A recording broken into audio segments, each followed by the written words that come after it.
네, 김영환입니다. 오늘도 같이 말씀 묵상하겠습니다. 다이어트를 할 때 아주 중요한 것은 요요 현상이 일어나지 않는 것이죠.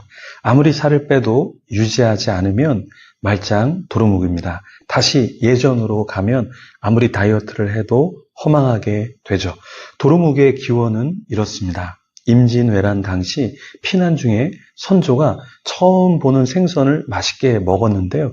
그 생선의 이름을 물었는데 어부가 묵이라고 했습니다. 맛에 비해 이름이 보잘것없다고 생각한 선조는 그 자리에서 묵의 이름을 은어로 고치게 했습니다.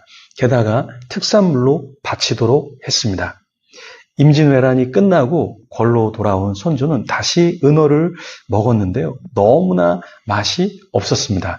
그래하여 도로묵이라고 하여라. 그래서 말짱 도루묵이라는 말이 나왔다고 합니다.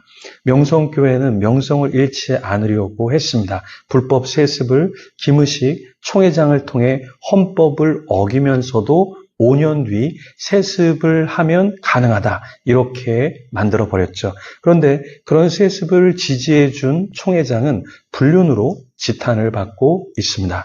명성교회 김사만, 김하나 목회자도 다시 지탄을 받고 있습니다. 불법 세습은 합법이 아니라 다시 불법임을 사람들이 인지하고 있습니다. 말짱 도루묵이 되었죠. 느헤미야는 성벽이 도루묵이 되지 않기를 원했습니다. 느헤미야는 어렵게 성벽 재건을 했습니다. 원수들의 방해에도 불구하고 마침내 완성하였는데요. 이제 더 중요한 것은 예루살렘이 다시 파괴되거나 황폐되지 않도록 하는 것이 관건이었죠. 그러려면 예루살렘의 이스라엘 백성들이 살아야 했습니다. 그래서 그 예루살렘을 계속해서 지켜야만 했던 것이죠. 그런데 문제는 무엇이었습니까? 사람들이 그 예루살렘에 살려고 하지 않았습니다. 그때 느헤미야는 어떤 전략과 정책을 사용했나요?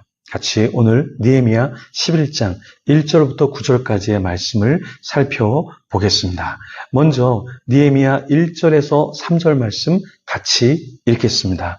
백성의 지도자들은 예루살렘에 거주하였고 그 남은 백성은 제비 뽑아 10분의 1은 거룩한 성 예루살렘에서 거주하게 하고 그 10분의 9는 다른 성읍에 거주하게 하였으며 예루살렘에 거주하기를 자원하는 모든 자를 위하여 백성들이 복을 빌었느니라.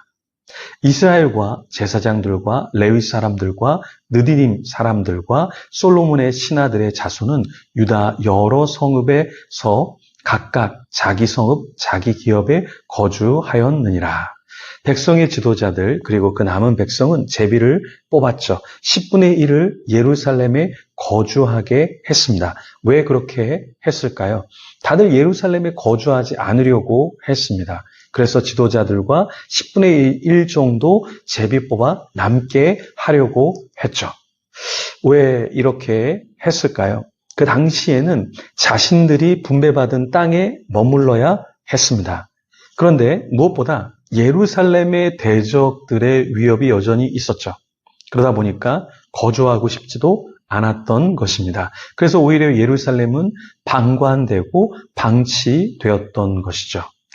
우리도 그렇습니다. 나 자신이 섬겨야 할 땅이 있습니다. 지역이 있습니다. 예루살렘이 있습니다. 그것을 묵묵히 섬겨야 하는데 때로는 그것을 섬길 때 위협이 있고 손해가 있고 때로 희생을 해야 할 때도 있습니다. 그래서 우리는 주저하게 되는 것이죠.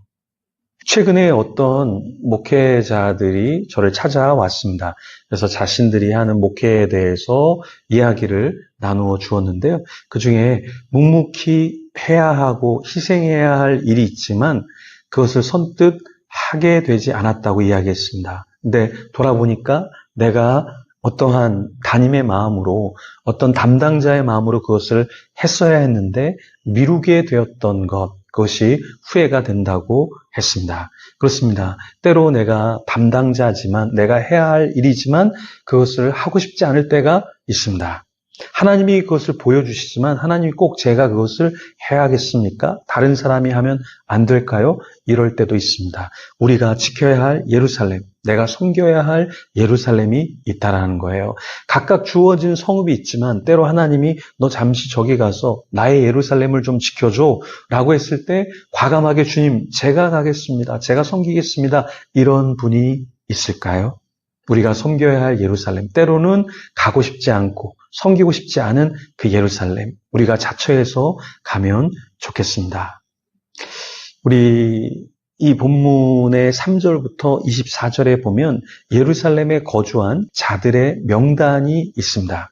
이 명단을 다 읽을 수는 없는데요. 그 예루살렘에 거주한 그 지방의 지도자들이 있었습니다. 그들이 그곳에 있으면서 결국에 예루살렘이 온전하게 세워졌던 것이죠. 거기에 아주 주요한 유다 자손과 베냐민 자손 몇 명이 있었습니다. 그 유다 자손과 베냐민 자손이 있었기 때문에 예루살렘은 더 든든하게 되었던 것이죠. 유다 자손 중에 여러 사람들이 있었는데요. 특별히 베레스 자손들 또한 여러 명이 있었습니다.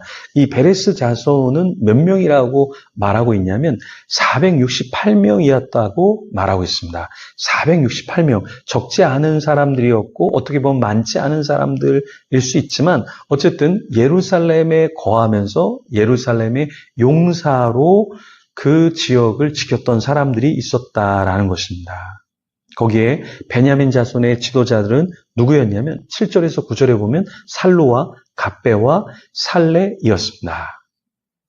이 족장들은 몇 명이었냐면 베냐민 자손의 족장은 928명이라고 8절에 또한 말하고 있습니다. 또 이들의 감독이 있었어요. 시그리의 아들 요엘이 있었고 그 다음 하수노아의 아들 유다가 있었습니다. 맞습니다. 우리도 때로는 우리 가정에, 우리 공동체에 일하는 곳, 공부하는 곳에서 하나님이 우리를 감독으로, 지도자로, 섬김이로 이렇게 세워주실 때가 있습니다. 그것을 어떻게 해야 될까요? 잘 감당해야 하겠죠. 한 명이 잘 감당하지 못하면 어떻게 됩니까?